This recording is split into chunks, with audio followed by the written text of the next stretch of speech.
বাংলাদেশের ইন্টারনেট খাতে নেমেছে নীরব এক ঘন্টার পর ঘন্টা নেটওয়ার্ক ডাউন, গ্রাহক সেবা বন্ধ, আর এর পেছনে লুকিয়ে আছে বড় আইএসপি সিন্ডিকেটের ডেটস আক্রমণ। এই ভয়াবহ পরিস্থিতির প্রেক্ষিতে সরকার নামছে সরাসরি সাইবার অপরাধীদের বিরুদ্ধে অভিযানে।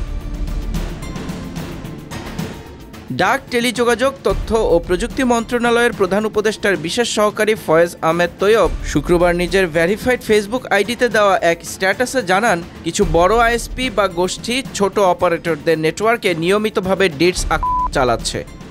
জীবন অবাক না করলে কে করবে? 28% মিল্ক ফ্যাটের অবাক করার সাথে ফ্রেশ মিল্ক পাউডার, জীবন অবাক করুক প্রতিদিন। যার ফলে এসব আইএসপি ঘন্টার পর ঘন্টা নেটওয়ার্ক বন্ধ রাখতে বাধ্য হচ্ছে। তিনি বলেন, এই গুলোর লোড কিছু ক্ষেত্রে 500 থেকে 700 গিগা পর্যন্ত হয়, যা ছোট নেটওয়ার্কের পক্ষে সামাল দেওয়া প্রায় অসম্ভব। ফলে ছোট আইএসপি গুলো গ্রাহক হারাচ্ছে আর বড় কোম্পানিগুলো অন্যায্যভাবে বাজার দখল করছে।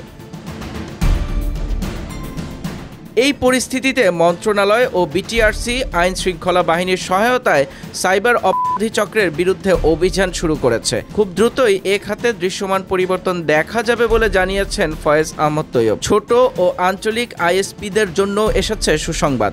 নতুন টেলিকম লাইসেন্স নীতিমালায় ছোট আইএসপিগুলো এখন পুরো জেলায় কার্যক্রম চালাতে পারবে। তৈয়ব বলেন, আমরা আইএসপিকে ক্ষুদ্র ও মাঝারি শিল্প হিসেবে বিবেচনা করি, তাই তাদের স্বার্থ রক্ষা করা আমাদের সর্বোচ্চ অগ্রাধিকার।